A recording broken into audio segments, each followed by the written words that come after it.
Oh, this hangout on air is live. Excellent. So, welcome everyone. Glad we're here. And we couldn't have timed this better, right? Dave and Apple event. True.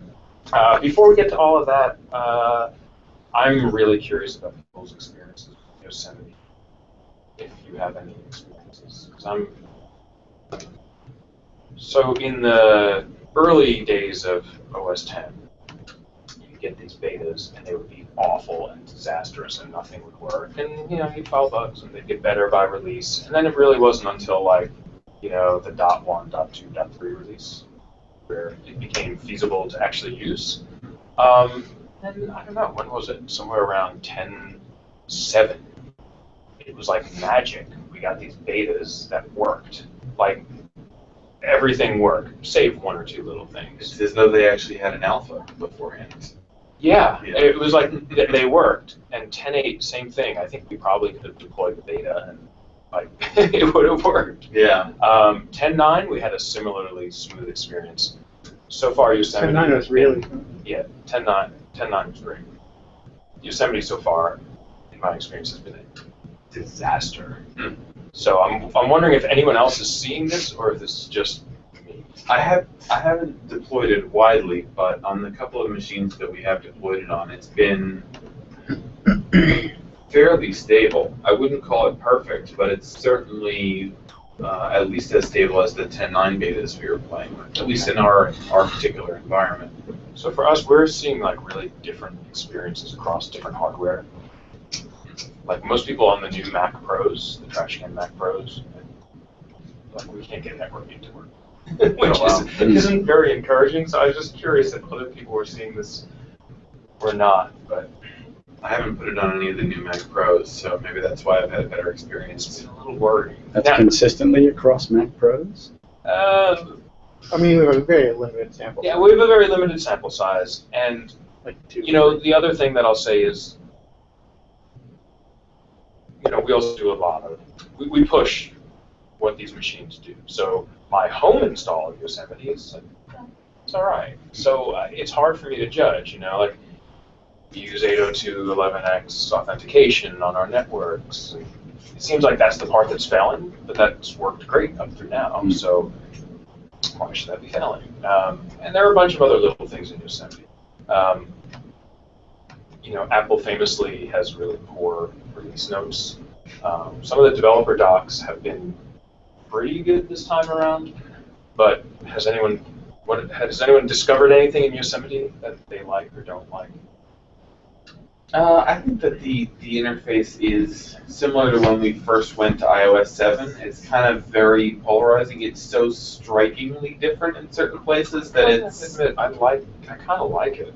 Yeah. I don't mind it. There is a big difference on a Retina screen and the sort of traditional screen. The Retina screen looks like fantastic.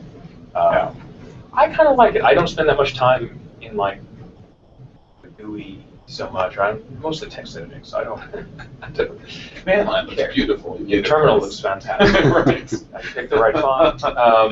There is that, but overall, like the GUI, I don't mind it that much, I guess. That's the least of it to me. Dark mode rocks. I'm sorry, what was that?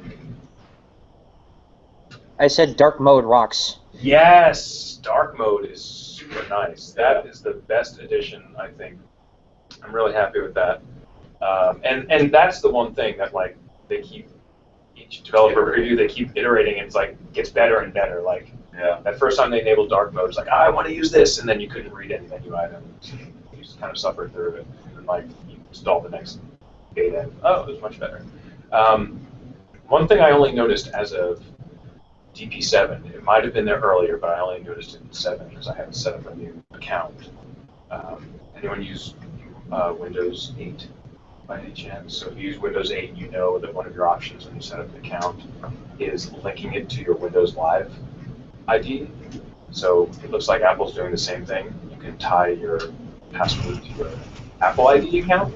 So that you change the password one place and it change well.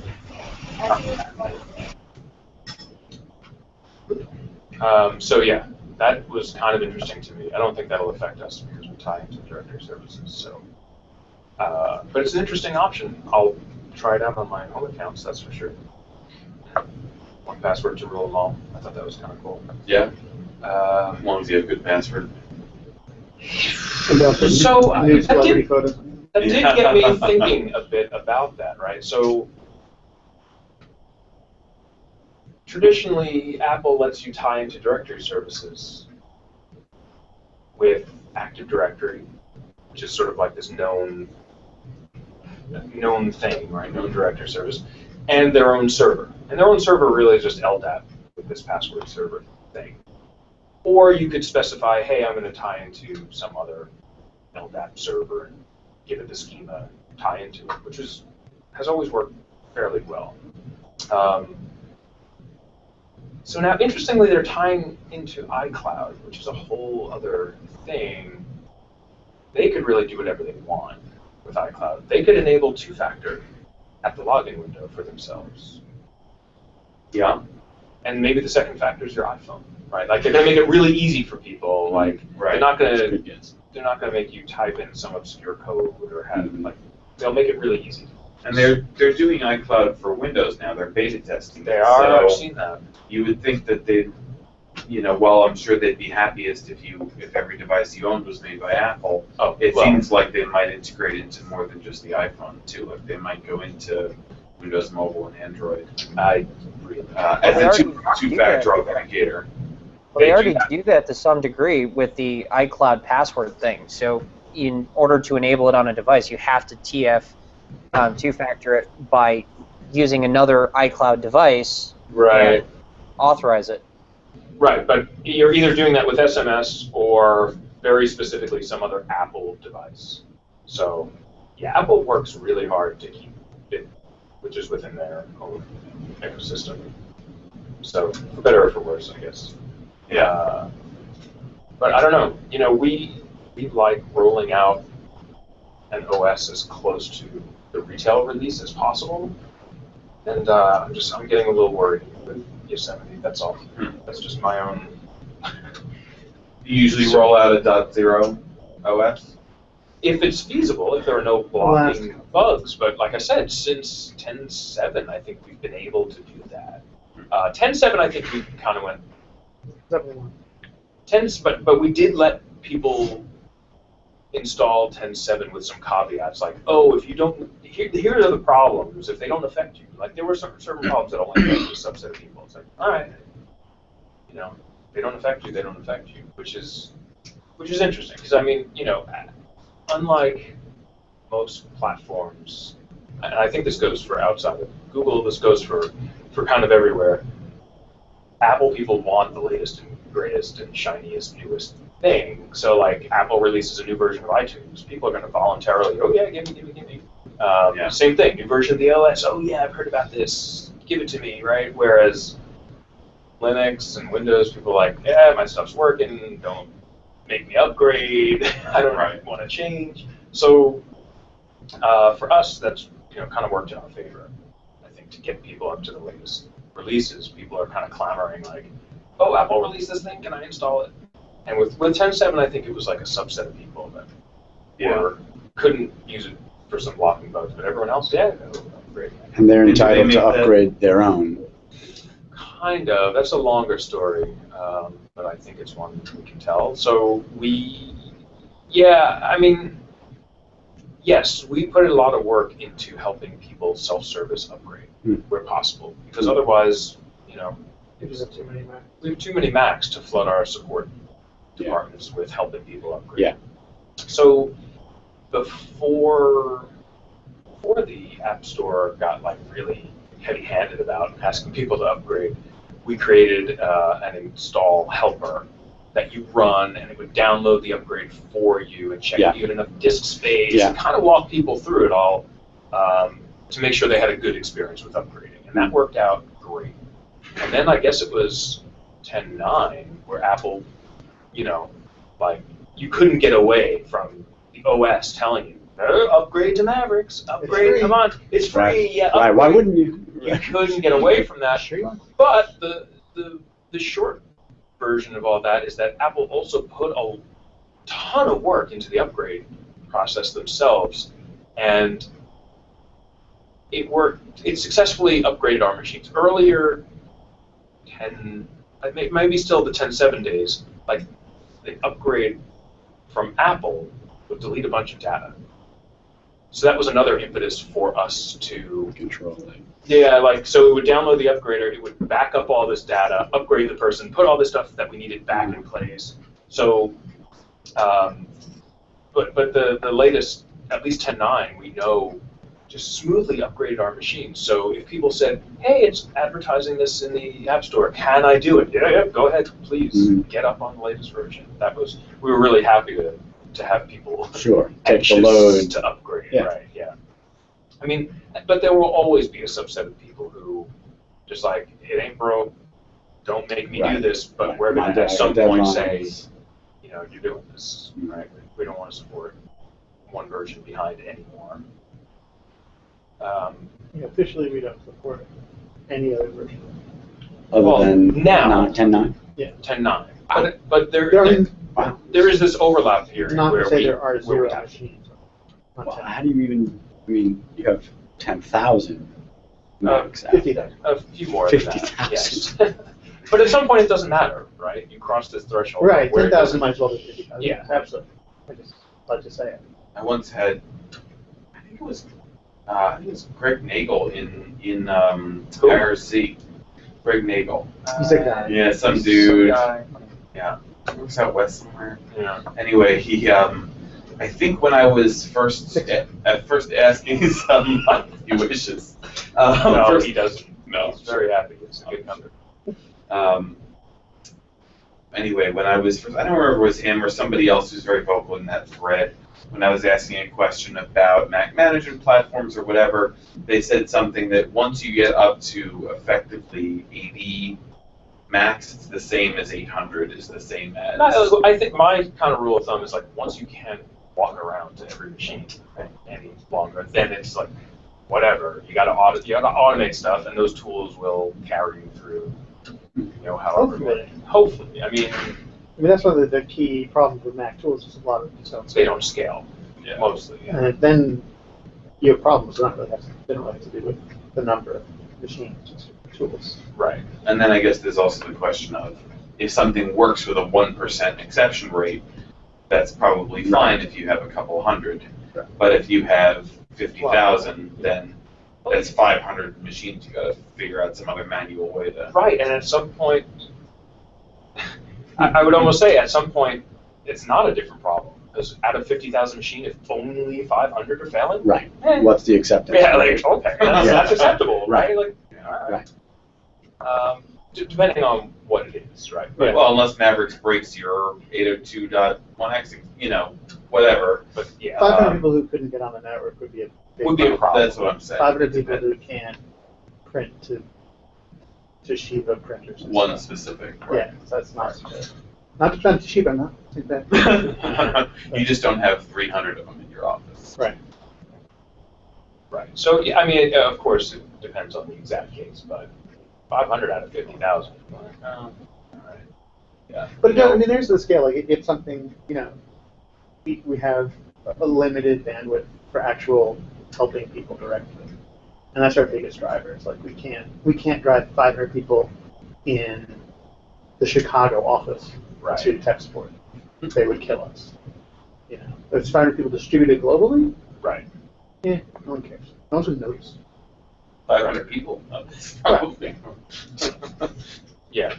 And there are They just won't be in There your are office to cases- yell at you. Well, Where- no tech support person is gonna see more than a couple of them, so no one's gonna notice it's an issue. right. And there How many are. support people do you have? I don't think we can give an exact number, but there are. I think from I the haven't public. met them all. Yeah, I have. So from the public About Google page, I think it says we have 70 offices, and they're all over the world. So there are support people in almost every office. We do have this. There are some very small offices on that list. There are some very small offices that don't have a permanent staff, but people from larger offices will travel there, hang out there for, A day a month, really. A day a week. or even more time. I don't know what their schedule is, to be honest. But I think the last time I heard the number, it was smaller than I would have expected, It is small. given the support load. But that's, again, that puts more onus on us to automate. To make it, right. Right, to automate as much as possible. And if your automation is good, it reduces the load Right. in terms of the ratio. I mean, I've seen the ratios anywhere from 250 users supported per support person down to, 30, 25. It's huge ratios, and part of it is the level of service you want to actually provide for your employees, and part of it is how much service they tend to require based on the rest of the tools you have set up. Right. So there's scaling the technology, but there's also scaling your support staff, and there's some point where that's not feasible. So we're looking to scale the technology to help people help themselves or not get into problems in the first place. So not to jump too far ahead, but conferences, I'm speaking at MacAdmin, whatever it is, 2 weeks, and my topic is monitoring, and that's something that helps us out a lot too, because again, with a very small fleet, and you can talk to more users directly, great, but there is some threshold where you can't talk to every user, and we try to monitor these things. It's sort of the flip side of the reactive discussion is we try to monitor things. Like we were just having a conversation yesterday, I think there's something we want to roll out, and we're like, oh, but people are gonna hate that, and they're gonna just uninstall it. Well, no, they won't. Yes, they will. Like, well, how do you know? So, like, you roll it out, you monitor how many people keep it active and how many people turn it off. Like, what was that? There's a well-known story about some college campus that didn't pave anything until they saw the ruts in the grass, so they knew where people walked, and then they paved those. Like, yeah, that's like, how do people really use this stuff? That's important to us. So anyway, the topic was Yosemite. I don't know. I'm looking for other people's experiences with Yosemite because it's worrying me a little bit.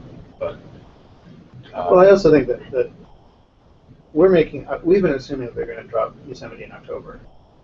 Well, but still, they're going to do it before the end of the year, and we're in the latter half of the year, right? We're at the beginning of September, so we have all of September, October, November, December, 4 months. 4 months, but a lot can change in 4 months. I mean, I think they are shipping these new products, the new iOS. I can certainly see them doing that and then dropping, December 30th release of Yosemite. I don't know. I don't think it'll take that long. I mean, Yosemite, I don't see it taking beyond the end of October before they release. I don't know. I hope. Well, so yeah, the iOS 8 GM released today because they're going to have to release the real thing in 2 weeks. Right. Yeah. So yeah, Yosemite Yosemite. tomorrow, I think.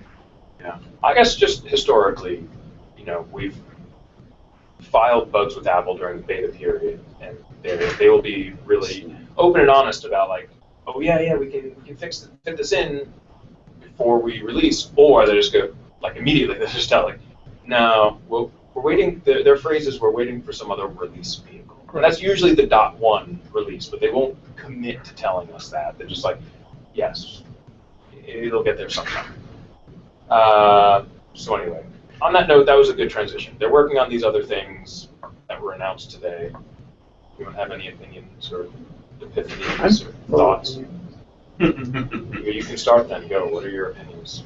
My first opinion is I'm surprised that new form factors for the iPhones, they went with big and bigger. Like the iPhone 5 is significantly bigger than the iPhone 4. A little, well, not significantly, it's a little bigger.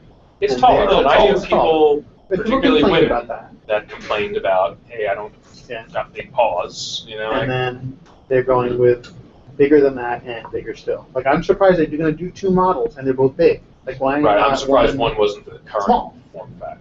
Well, we talked about this. There looks like there's some evidence on the bigger iPhone that apps think it's an iPhone if it's in portrait mode, but they go to their iPad layout if in landscape. You think they want to do that with both new phones, so they had to go with bigger phones for both? Maybe. And this Or will like calendar view with to do on the side. Right. and this will be the hook for developers to make everything a universal app. No more separate I mean, iPad. Personally, iPhone. I like big Fine. phones. Like I would love a 6-inch phone, but I just feel like for the market space, it's weird.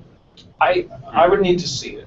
'Cause it's tough to tell from pictures, but I want to go to an Apple store and hold one and see Yeah, how absolutely, large absolutely. it is. No, and There's also, still- I mean, they're still going to sell the 5C and the 5S at reduced yeah, prices. that's true. Maybe that's their So, I'm shocked the 5C is still a thing. It's so many iterations now, like so many small steps. It feels like when you look at that chart of the Yeah. 4 phones now, Yeah. and then like put the mini right after that, and now like yeah. the hops are getting smaller and smaller. I'm surprised they just didn't drop Maybe the it's C. your turn. That doesn't seem like that's been a success. I think now that that's going to be the free phone, however, No, I it's thought going to the be free phone. it's Oh gonna no, be it's much more free. successful. that's the free one. the The free 5S one. is 99. But that's a Exactly. that's a very Americo-centric. I think it's been Yes. a huge success in the rest of the world. I You're saw a lot of them overseas. I saw a lot of them in Really? Asia. I've seen Yeah. maybe half a dozen of them in total in the last Right, year I've in the US. hardly Yeah. seen them. Right. I mean, People Very just true. went for the 5S. Right, they go right. They didn't bother with the 5C. Yeah. And Southeast What I- But Asia. that's also from our Yeah. vantage point of New York City and the Perhaps, particular social yeah. circles we Yeah. travel in. I can agree with that. What do you think about the storage sizes? Awesome. Like Yeah, awesome. awesome, but at the same time, it's like I have a hard time backing all that up now. What do you do with 128 gig? Give up on phone? backing up. You just lose your crap. It's fine.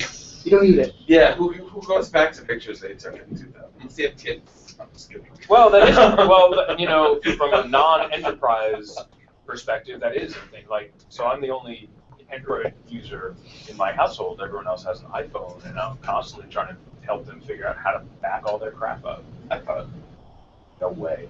That's the new Apple tax. iCloud. It is super expensive compared to other cloud services. Oh, you mean if they well exceed the standard free storage? I would imagine that might be silently increasing too. I wonder. At least. Kids. I would think so too. Teenagers I are would say. like with Instagram and where snap, share, snap.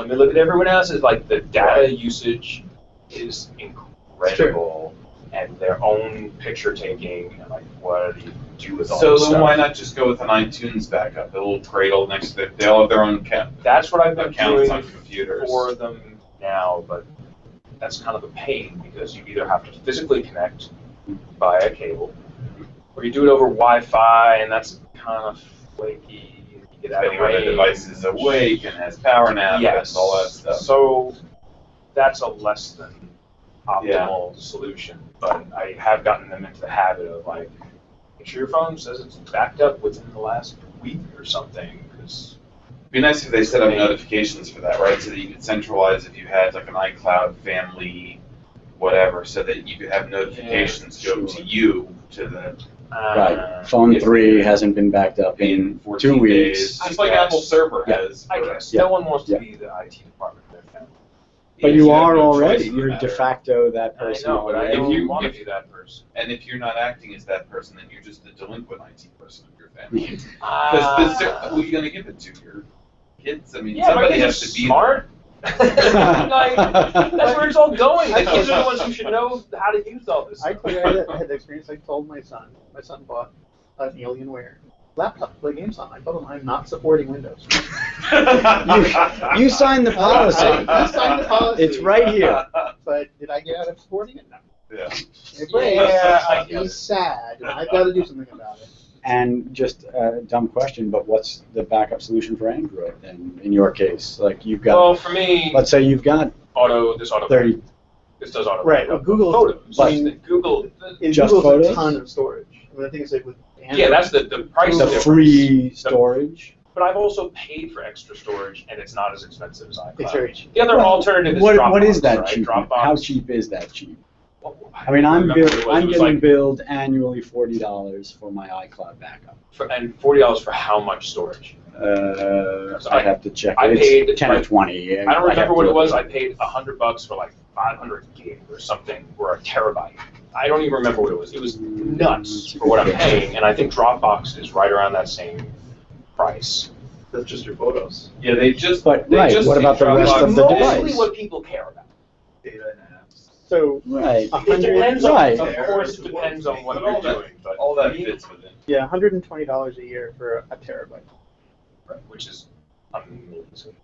But to sort of answer your question, I'm like the worst person to ask, perhaps, because almost everything I do is cloud-based. My calendar's in the cloud, my Yeah. email's in the cloud. I don't have to back it up. It's So pick- my Your photos photos. automatically go up to Google Plus Photos. So how long Application before? settings? Have you ever wiped your phone or lost your phone and had to set up? Yeah. Yeah, that's already. Yeah, Android already does that. Just It's been FYI. doing that for It downloads forever. all your apps. It does the So whole I just got a Nexus 5 as a test device. As soon as I signed in with it, it rearranged all my pages and like, boom, done. Yeah. I've had experiences with it. I always turn it off. On iCloud- Android or on Android? Yeah. Oh, yeah. Nexus 5. Every time I wipe the phone regularly, I go on. I always have a bad experience. I should just start fresh. Huh. I use titanium backup or helium Oh, backup. okay. Huh. Third-party apps. The funny thing is, I think with this Nexus 5, the first time I signed into it, I tried to start from scratch, Yeah. and I couldn't. Thanks. All right, see you later. And I couldn't. It was like, you know, what apps do you want to restore? I was like, none. I want to choose them from scratch. And it was Yeah. like, oh, well, we'll help you out. It gives you everything. It didn't give me everything. I'll give you a list, but also this week with the L developer preview. Oh, I was okay. testing, so. But it restored everything nicely. Anyway, it tends to back that stuff up. Oh, It's phones. rude to mute his phone. No, muted.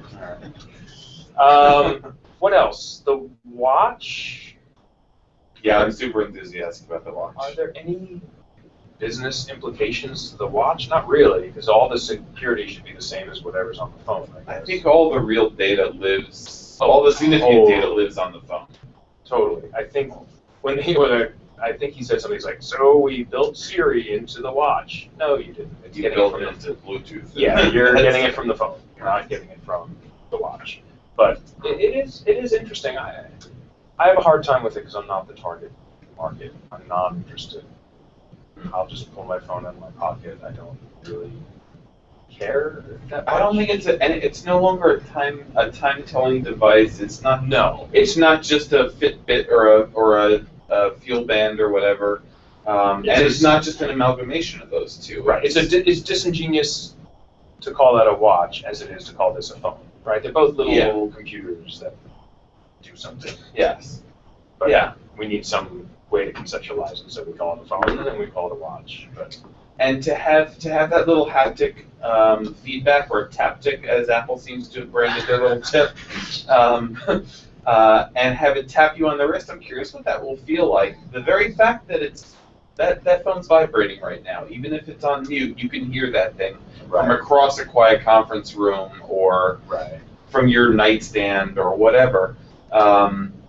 But to have something that is truly silent to notify you, not just for things like an incoming phone call. And I would hope that Apple will integrate into iOS 8, if you're wearing the watch, assuming it detects a watch in range or whatever, if you're getting an incoming phone call, to not have vibrate or ring happen on the phone, But just tap. but to have the haptic feedback happen on the watch. That would be cool. A nice way to do it silently. And for the number of notifications I get in a given hour, Yeah. that would be nice. But I think that the way that the device interacts with you, and the way that it's going to be to have both a tap and a press on the device, it really remains to be seen, the interface.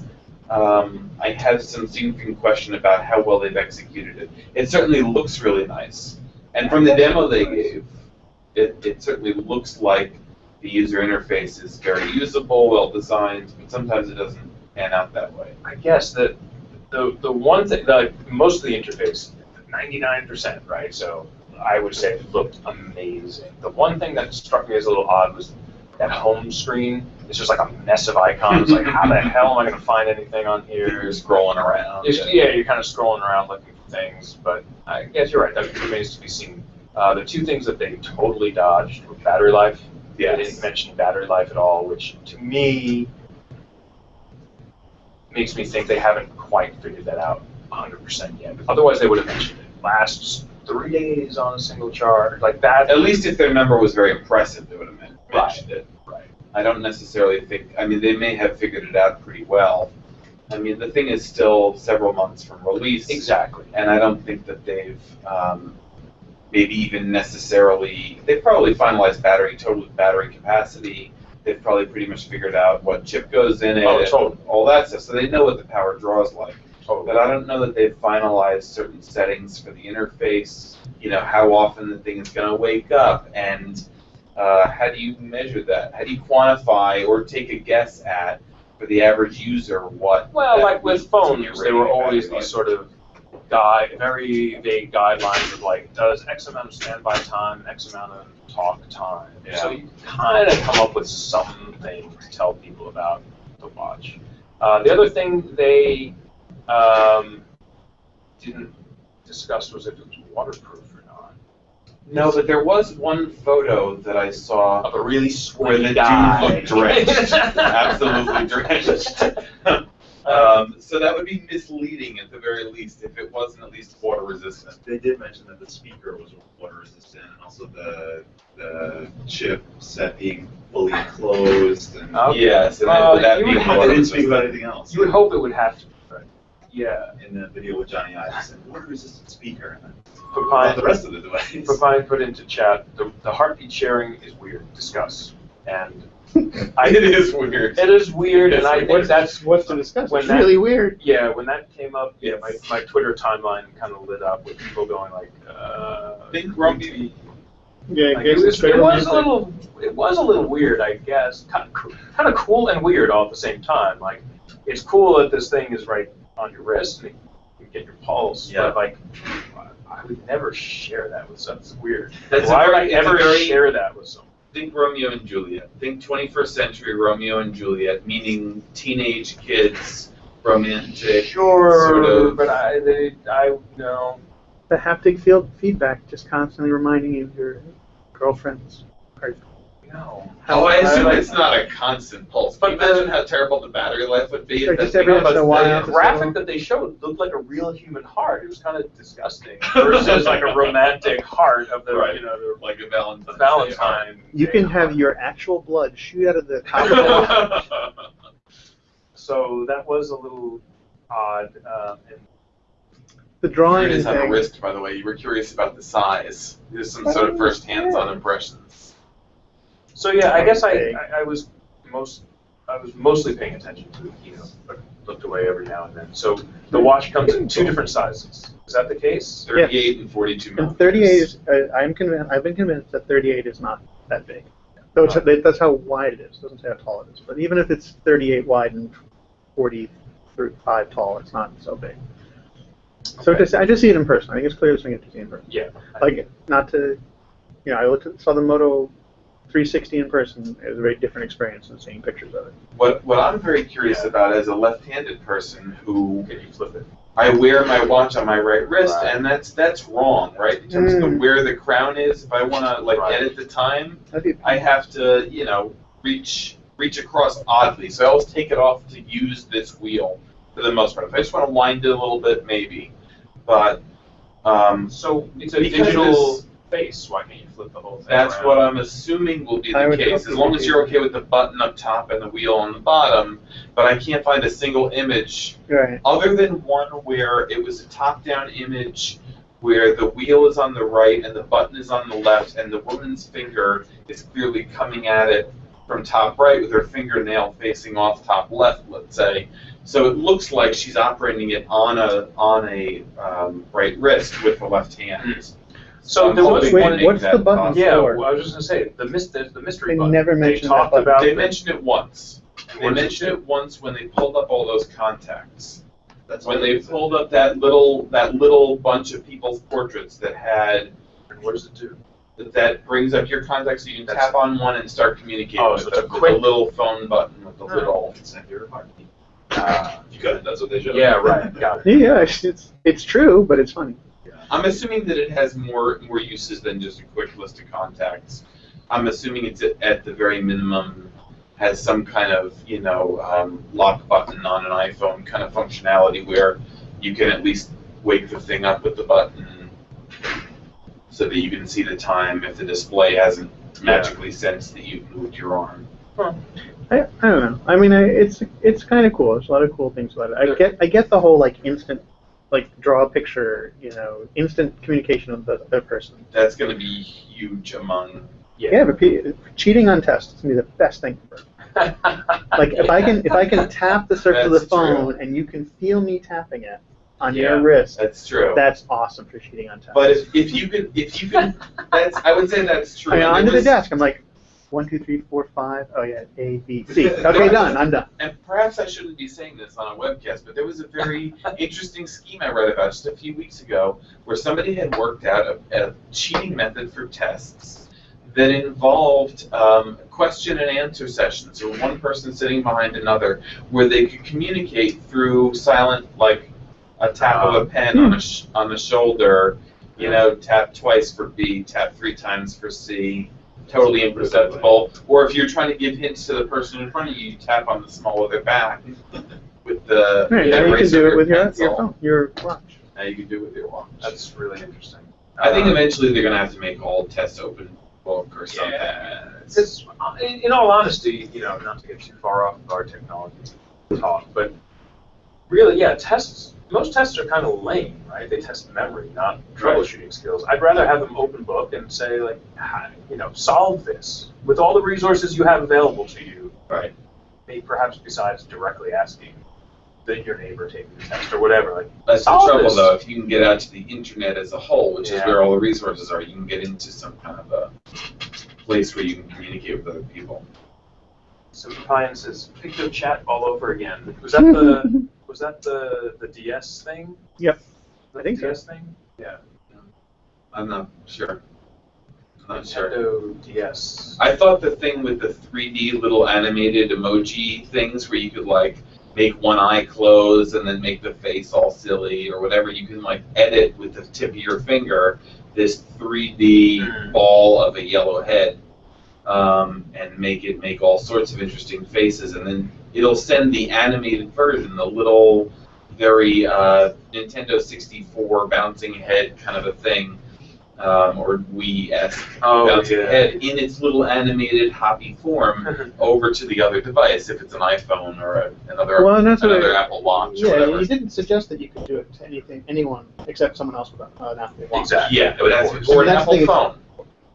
Or an It Apple works phone. to a phone too. The So phone will it's pick not it up. gonna it's not gonna translate to an emoji. Like that was sort of very misleading. Like it's not an emoji. It's not gonna if I send that to somebody on an Android phone or on a desktop I PC, see. it's not gonna come through as colon parentheses. You would hope that it came through, not necessarily.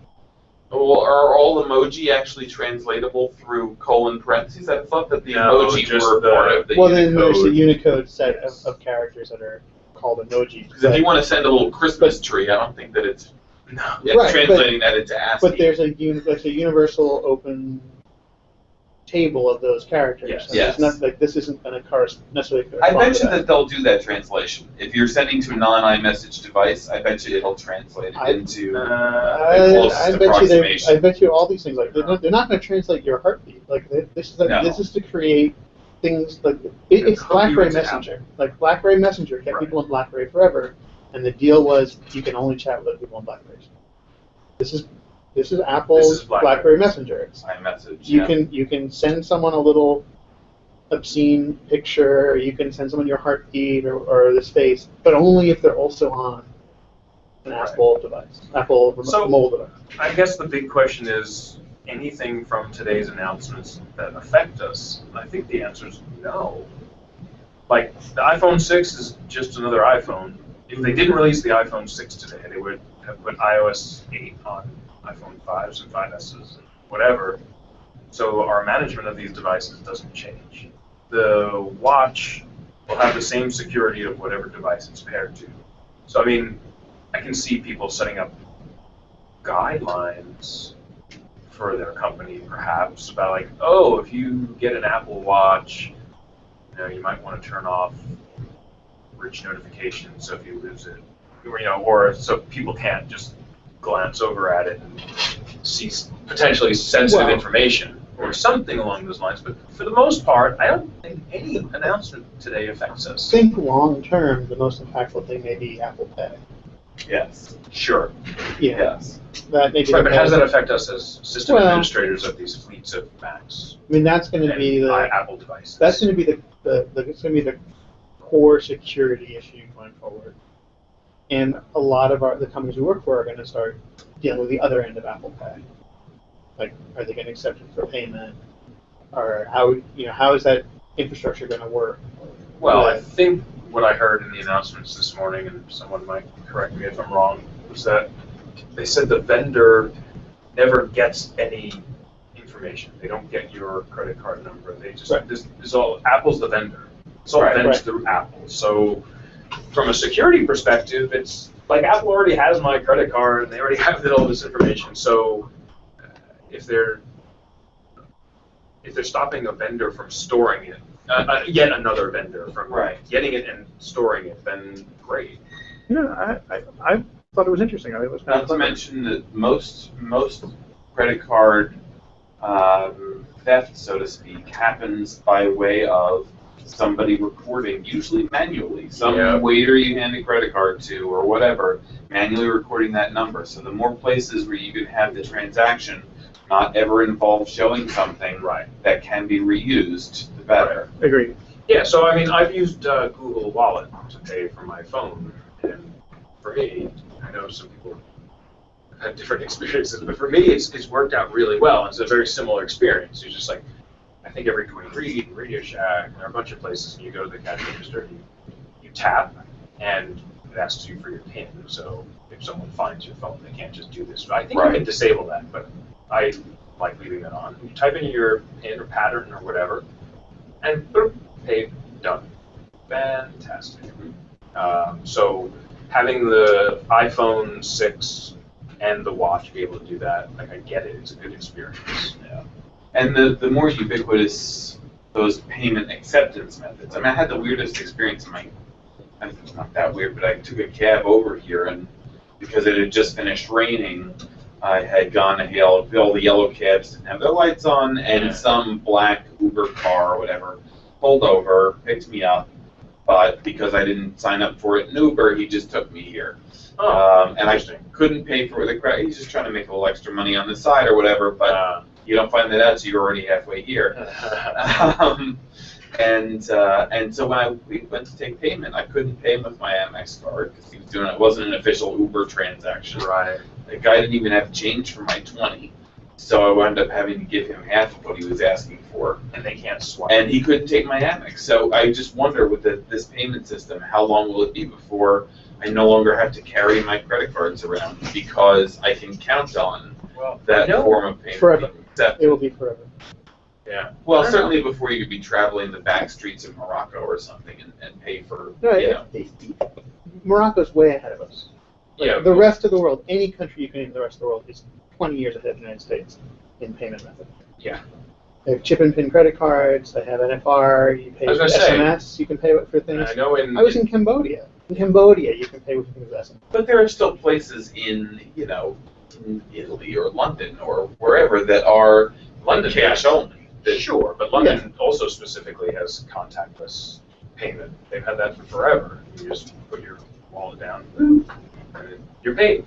So that's great.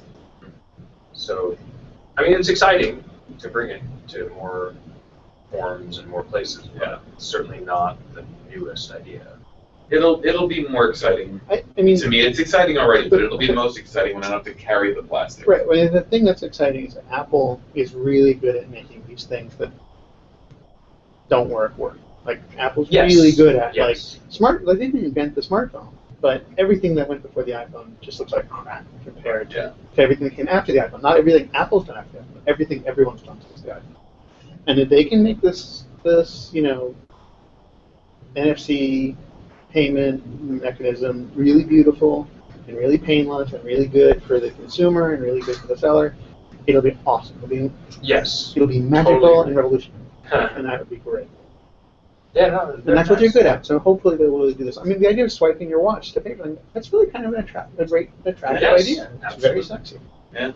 So nothing that affects us, though, I think is the answer to my question. Yeah, I think that is the answer. The question is as professionals. As professionals, that's what I mean, as people who manage as lovers, large fleets of sending our devices. Yeah, no big deal. All right. What do we think about the Apple Watches? It's going to take a while before it's no longer the iTV. It took a while before it was the Apple TV in people's minds. The iWatch being known as the Apple Watch. It's going to take a little while in some people's minds before they start calling it an iWatch. But I wonder whether it's going to have any functionality whatsoever, I assume at least some, when, say, your iPhone battery dies. And it can't communicate with an iPhone at all. I kind of wonder what that'll be I think limited that'll be to. very limited, yeah.